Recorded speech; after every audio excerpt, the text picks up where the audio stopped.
Today's presentation will cover pre-kindergarten registration and enrollment. This presentation is designed for local educational agency staff.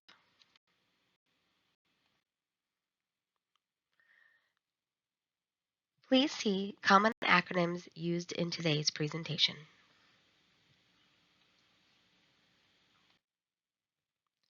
In today's presentation, we will cover the following topics. Enrollment is ongoing. Brief eligibility recap. Pre-kindergarten tuition. Registration information. Enrollment and documentation. Common scenarios. Registration frequently asked questions. And registration resources. In today's presentation, participants will understand pre-kindergarten registration and enrollment, see tangible examples of documentation and common registration scenarios, discover resources for pre-kindergarten registration.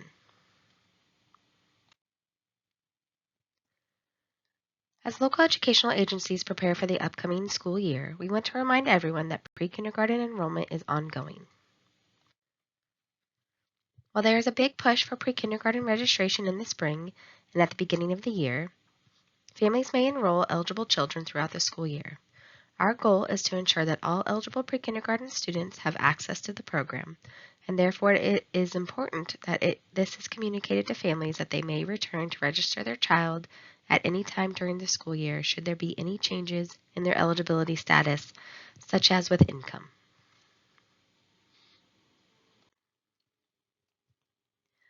If you are not familiar with the Student Attendance Accounting Handbook, referred to as the SAW, it is a great resource for any of your staff that registers and enrolls pre-kindergarten students. This is updated every year. Section 7 is the section that includes pre-kindergarten information. Specifically, 7.2 contains pre-kindergarten eligibility information. In this section, we will review the requirements of eligibility in order to qualify a student for free public pre-kindergarten and enrollment. As defined in the Texas Education Code, Chapter 29, Educational Programs, Subchapter E, to be eligible for enrollment in free pre-kindergarten, a child must be at least 3 years of age on or before September 1st of the current school year, if a 3-year-old program is available, or 4 years of age on or before September 1st of the current school year, and meet one of the eligibility requirements, including emergent bilingual, educationally disadvantaged, students experiencing homelessness, child of active duty military or armed forces member, foster care, and Star of Texas. As we proceed through this presentation, we will review each requirement briefly. Remember, a district must verify a student's eligibility for free public pre-kindergarten in order to receive funding in the pre-kindergarten program. Districts must have the verification document as well as any required documentation on file for their enrollment records. The age criteria establishes how old a child must be to be eligible to enroll in pre-kindergarten. In addition to that requirement, statute provides further clarification on how a child's eligibility and age play a cohesive role in serving children for pre-kindergarten. A child who is 3 years old is eligible for pre-kindergarten only if the district operates a 3-year-old pre-kindergarten program. A child who is eligible enrolls in a pre-kindergarten class at the age of 3 remains eligible for enrollment in a pre-kindergarten class for the following school year. If a child is automatically eligible for a 4-year-old pre-kindergarten program due to being eligible and enrolled in a 3-year-old public pre-kindergarten program, the district or charter school should still ensure a child is appropriately coded. For more information on pre-kindergarten for 3-year-olds, you can see our pre-kindergarten 3 materials on our web pages, and that link is included in our resource materials at the end of the presentation. Before diving into the other eligibility criteria further in this presentation, I want to take a moment to speak on Senate Bill 1697, or the parental option for student retention. With Senate Bill 1697, statute was established for outlining the parental options for students to repeat or enroll in pre-kindergarten.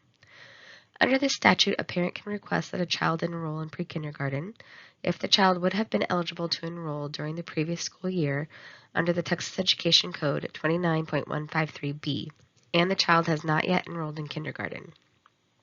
Districts should ensure that serving students who are not eligible for the program does not interfere with students who are eligible for the program. Additional guidance and information regarding this statute, the parental option for student retention, can be found on the Early Childhood Education Frequently Asked Questions page under the title Senate Bill 1697. It contains several frequently asked questions, as well as links to the Restart Grade page and a guidance table. These links are also available in the resources page at the end of this presentation. I want to highlight how Senate Bill 1697, or the parental option for student retention, impacts our emergent bilingual students, as we do receive this question from time to time. The frequently asked question reads, a child did not attend pre-kindergarten this year, but the parent now wants to enroll the child in pre-K for the upcoming year rather than enrolling the child in kindergarten. How do you qualify a student based on previous year eligibility if qualifying by language? If a child did not attend pre-K this year and considering that the child has had a year of language development, what documentation would be used to establish eligibility in this scenario? Here are 3 scenario answers. 1. If the child registered was eligible for pre-K last year, never enrolled, and the parents wish to enroll in pre-kindergarten again under Senate Bill 1697, then the child is eligible to enroll in pre-K. Any pre-K eligibility qualification from the prior year remains in effect for the purpose of eligibility for the following pre-K year, regardless of change in language proficiency level. If the child registered was eligible for pre-K last year, never enrolled, and the parents wish to enroll in kindergarten based on the child's age, then regular guidance applies. A new home language survey is administered, and the identification process begins again. Lastly, if the child never registered or was not deemed eligible for pre-K enrollment previously, the child would not be eligible to enroll in pre-kindergarten under this emergent bilingual language eligibility criterion. The student could still be identified as emergent bilingual and qualify for language services as a kindergartner. Childhood Education Division offers technical assistance in navigating eligibility and support for local educational agencies with questions surrounding pre-kindergarten programs. Our website has many frequently asked questions available for review, which can serve as a resource to your LEA. A few key points to consider when determining eligibility include: once determined eligible, a student remains eligible for the remainder of the current school year in the district in which he or she resides or is otherwise entitled to attend for foundation school program benefits. Each district must develop a system to notify families with eligible children of the availability of the program. Students may not be denied or excluded from participating in a pre-kindergarten program for any reason if they are deemed eligible. And finally, child does include stepchild.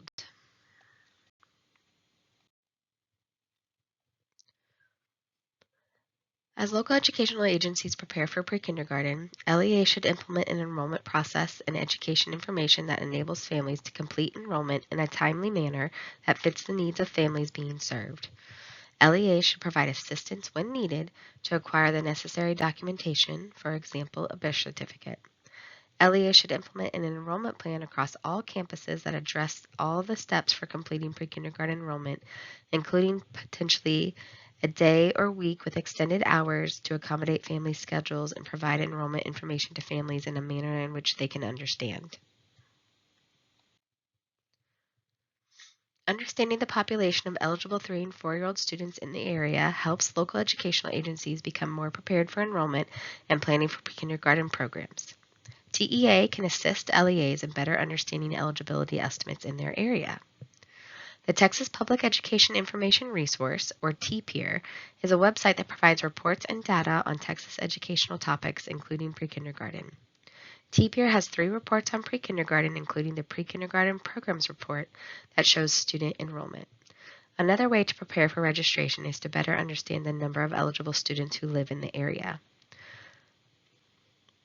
The Early Childhood team is working to provide estimates for eligible enrollment, and you are welcome to contact the Early Childhood team if you would like to explore what enrollment estimations might be available for your school district or charter school. Just remember that this data information is an estimate only, as there are several factors that can influence the enrollment estimates available in our data. registration. Simplify the registration process. Determine communication strategies to notify families of registration. Provide family-friendly registration information. Offer registration packets. Use family-friendly language by avoiding acronyms. Provide examples of the documentation needed for registration and enrollment.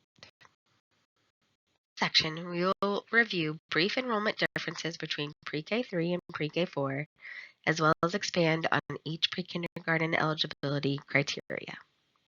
Pre-register pre-kindergarten students to determine and plan for the size of the next school year's pre-kindergarten program.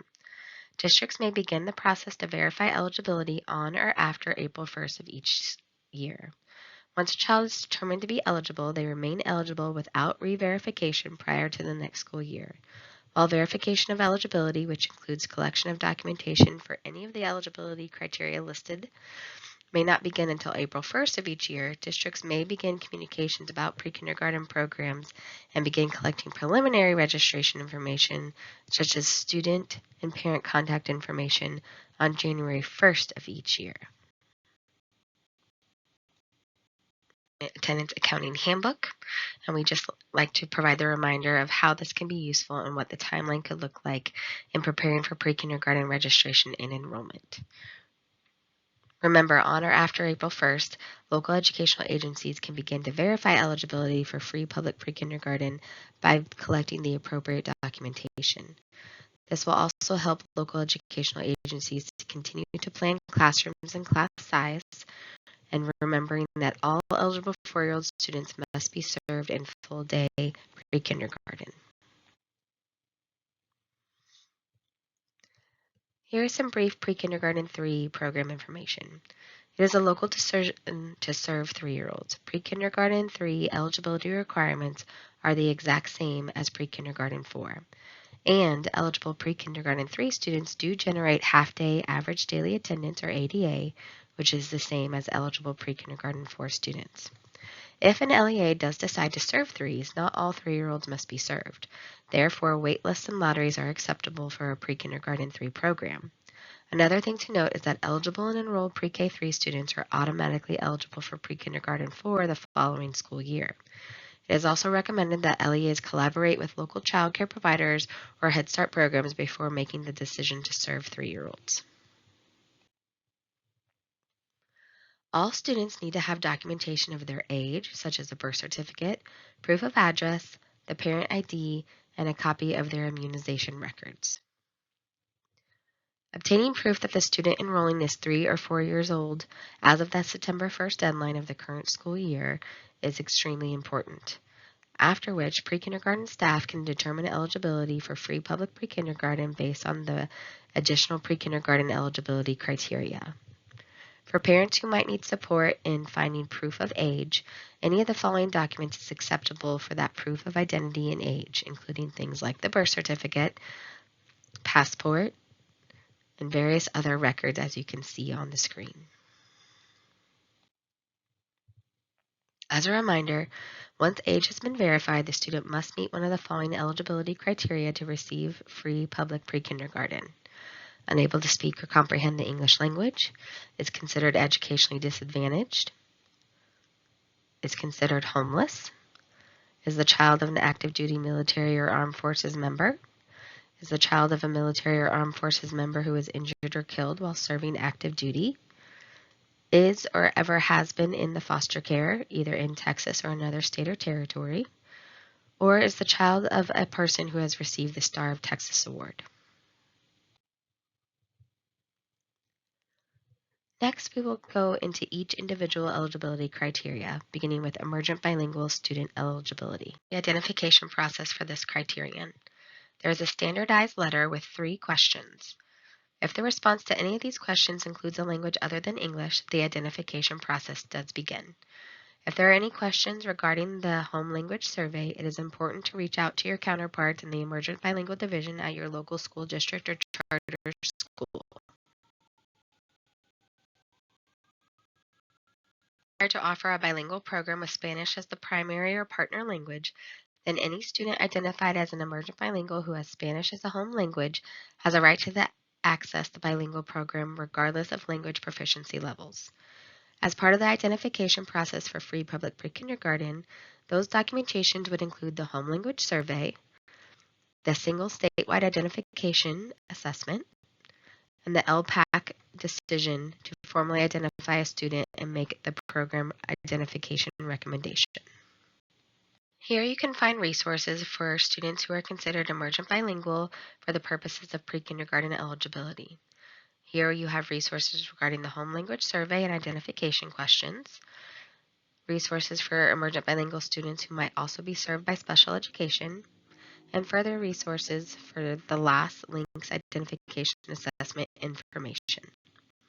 Registration, the student can be tested at the point of registration, and the LPAC can meet to identify the student prior to the following year's enrollment. A student who is not identified as an emergent bilingual, including the LPAC's meeting documentation, and has no other eligibility criteria should not be granted any kind of temporary status. A student who is subsequently not identified as emergent bilingual and can no longer participate in the pre-kindergarten program might have a very difficult transition, as does the family.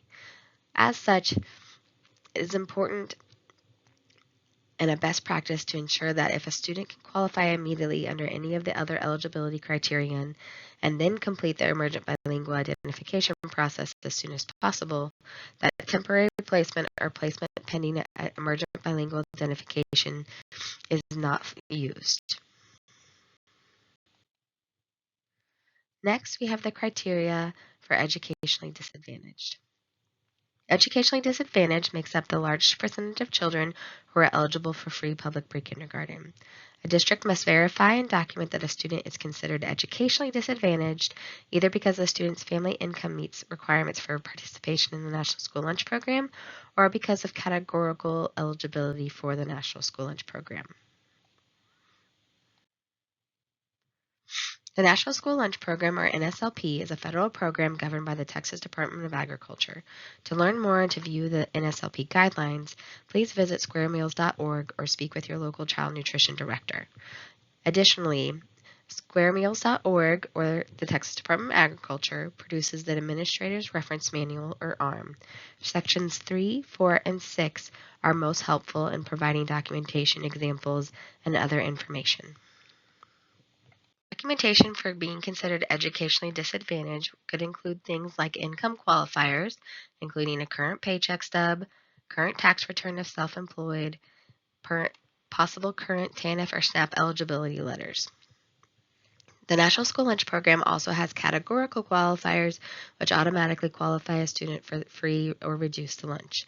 This includes SNAP or TANF, things like being in foster care, being in Head Start or Early Head Start, and also receiving Medicaid free or reduced if this is directly certified in the Texas ELMS, or Texas Eligibility List Management System.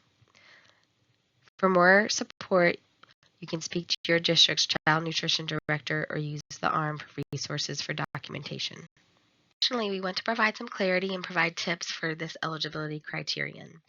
It is a good idea to have two verifiers when checking income for the purposes of being considered educationally disadvantaged. It is also recommended that if a calculation error occurs on the part of the district and it is determined that the district was at fault, that the child still be served.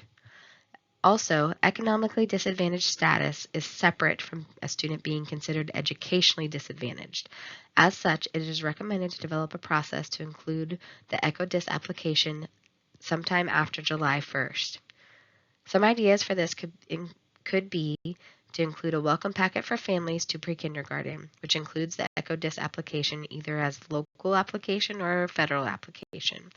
This could be given to families upon starting school. You could also use registration or events or back-to-school sessions to explain how qualifying for pre-K is different than a student receiving free or reduced meals. Furthermore, we provide this visual to talk about the differences in verification of educationally disadvantaged for pre-kindergarten eligibility purposes versus how that is different than students being eligible for economically disadvantaged status or qualifying for state comp ed funding, which is state compensatory education funding. As you can see, verification for public pre-kindergarten may begin on or after April 1st. This is verified against the school year's National School Lunch Program income chart. Families will provide this documentation. In order to qualify for economically disadvantaged status and to receive the state compensatory education funding, this begins after July 1st. Families would fill out a local application or a federal application with their current income information.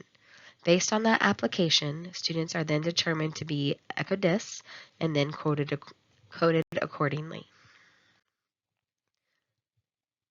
An example of this can look like what you see on your screen here. A pre-K age student is determined educationally disadvantaged and eligible for free pre-K during spring registration after April 1st, based on the documentation submitted for pre-kindergarten enrollment. At the beginning of the school year, the student does not qualify for free or reduced meals based on the federal National School Lunch Program application and is not coded as economically disadvantaged. However, this student is still eligible for free pre-K, and his ADA eligibility code would be 2, eligible for half-day attendance, meaning that this student will pull down half-day ADA. This student is not considered economically disadvantaged and would be coded as 00, did not qualify as economically disadvantaged. The student will continue to draw half-day ADA for free public pre-kindergarten, but will not draw additional state compensatory education funds for being considered economically disadvantaged status.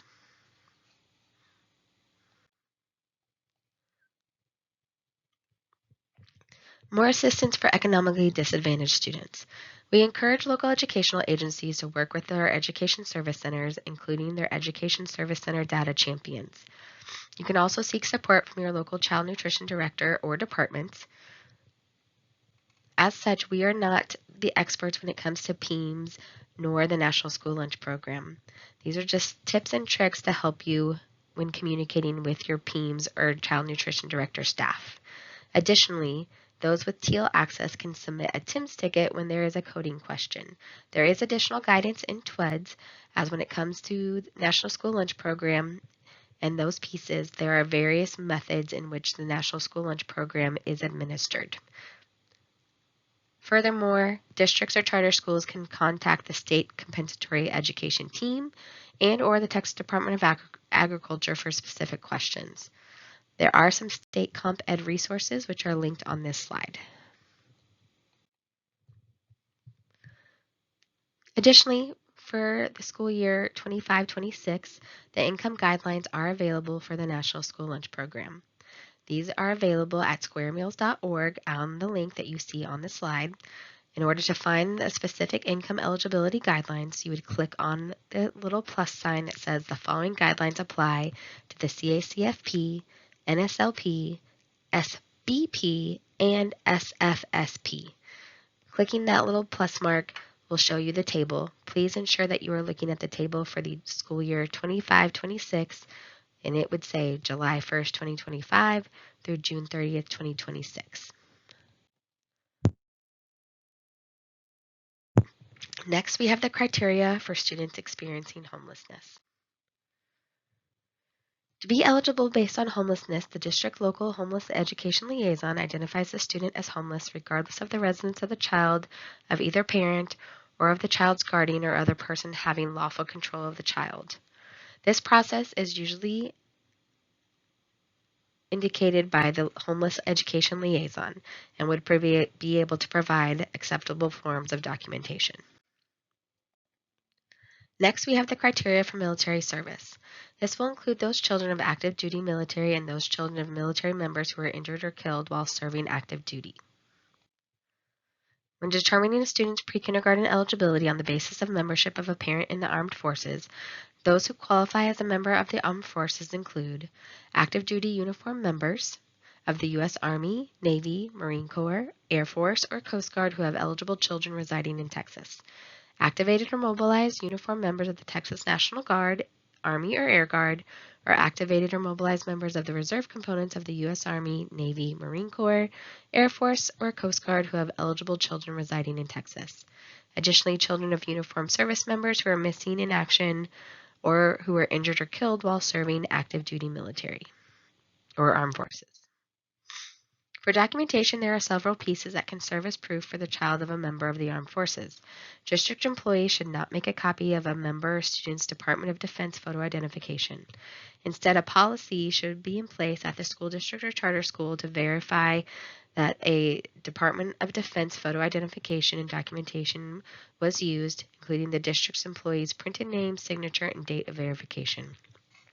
For information regarding specific documentation, the Early Childhood Education's Frequently Asked Questions, as well as the Student Attendance and Accounting Handbook in Section 7.2.5 include further definitions and examples. Next, we have the criteria for foster care. Children who are or were previously in foster care, either in Texas or in another state or territory, and currently live in Texas, are eligible for free public pre-kindergarten. If a student qualifies for pre-K on the basis of ever having been in foster care, the student remains eligible for enrollment after the student begins a pre-kindergarten class, even if that student is no longer in foster care. Resources for foster care could include the Student Attendance Accounting Handbook, Texas Department of Family and Protective Services, and TEA's own foster care webpage. Documentation required for foster care could include things from the Texas Department of Family and Protective Services, such as a pre-K verification letter, or other foster care documents stating closure of a case, adoption paperwork, or other court documents stating state foster care involvement. Lastly, we have the criteria for the Star of Texas Award. The Star of Texas Award is presented to honorees and family members of peace officers, firefighters, and emergency first responders who are killed or suffer serious injury in the line of duty. The Office of the Governor Criminal Justice Division honors Star of Texas recipients annually in September. The resolution or certificate awarded to an individual serves as proof of eligibility to enroll these children in free public pre-K if they are age eligible. Additionally, we like to highlight programs providing pre-kindergarten tuition. As some of our families who will come during spring registration or at some point during the year may not qualify for free public pre-kindergarten, it is a local decision to serve and offer a tuition-based program. As such, several LEAs who are providing a tuition-based program for students who are not eligible for free public pre-kindergarten, this would be a local decision. It should be noted that serving tuition-based students must not interfere with the ability to serve eligible students. It is recommended that our local educational agencies use spring registration for eligible students only to determine and plan for the size of the pre-kindergarten program. This will give LEAs a better idea of how many tuition slots might be offered. Notification to families of acceptance in a tuition-based program should not occur until after the tuition rate has been approved by TEA. LEAs must submit a proposed tuition rate letter for approval annually. A sample letter and process is available on our website under the pre-kindergarten tuition section. The LEA will determine the tuition rate, which may not be higher than is necessary to cover the added cost of providing the additional pre-kindergarten classes. Additionally, when submitting a proposed tuition letter, local educational agencies must include a brief explanation of the proposed tuition rate, as well as assurance that the rate does not exceed current costs for providing the program. Please encourage local educational agencies or staff with tuition-based programs to submit your tuition letters as quickly as possible. We are beginning to see some of these letters come in already, and we will process those in the order in which they are received. This slide outlines the proposed tuition letter process. Again, local educational agencies will submit a proposed pre-kindergarten tuition rate letter on an annual basis. These letters can be submitted to Rebecca Matz at rebecca.matz@tea.texas.gov. The letter will be reviewed by the agency, and if additional information is needed, we will reach out. Notification of approval will be sent to the person indicated in the proposed tuition rate letter. We will review some common registration scenarios. First, my child's birthday is September 3rd. Is there any waiver for my soon-to-be 4-year-old to attend pre-kindergarten? Answer, no. There is no waiver for meeting the age criteria to attend pre-kindergarten. A pre-kindergarten 3-year-old program may be available with a local educational agency. Question, I have a Medicaid card. Why can't I receive free public pre-kindergarten? Answer: Medicaid alone is not an eligibility criterion for free public pre-kindergarten. A student must meet eligibility by one of the eligibility criteria, such as being considered educationally disadvantaged, i.e. eligible to participate in the National School Lunch Program. Question: Can pre-kindergarten pre-registration be hosted prior to April 1st? Pre-K pre-registration is in the spring. Is eligibility verified at that time? No. Verification of eligibility begins on or after April 1st. Question: Do families need to be re-verified after the income eligibility guidelines are released on July 1st? When verifying income, documentation should correlate the eligible school year with the qualifying National School Lunch Program year. In this case, the income guidelines for the 25-26 school year should be used with current income level documentation on or after April 1st. To determine participation for a student to receive additional state compensatory education funding, the appropriate process should be followed in conjunction with the child nutrition director. Question: A student is transferring to pre-kindergarten 4 in our district and previously qualified as homeless in their previous district. Can they still qualify based on the qualification in the prior district? Answer: The local educational agency should request documentation and/or verify that the student was appropriately determined eligible for free public pre-kindergarten in the first district or the student initially enrolled, even if the student no longer meets eligibility for this criterion while enrolling in the new local educational agency.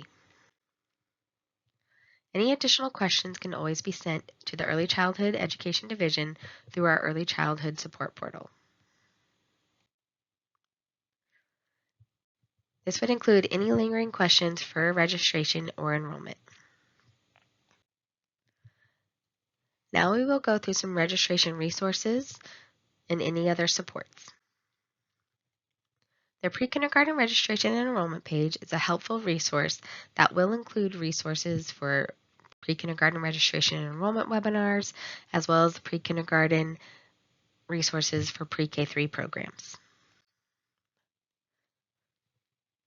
The following resources and links are available to support pre-kindergarten registration and enrollment, including things like links to the Student Attendance Accounting Handbook, our pre-K3 resources, our frequently asked questions, and the other resources you see on the screen. In terms of individual resources for the various eligibility criteria, you can see those over the next couple of slides. This slide includes resources for emergent bilingual and Star of Texas criteria. This slide includes resources regarding our students who might be considered educationally disadvantaged, including resources for the National School Lunch Program, as well as military and foster care criteria resources. Additionally, we have resources on our website for early childhood, including educator resources, what we call ECE resources, including links to other webinars and presentations, family resources, and again, our frequently asked questions. This concludes today's presentation. Thank you for your time and for all you do for our youngest learners in Texas.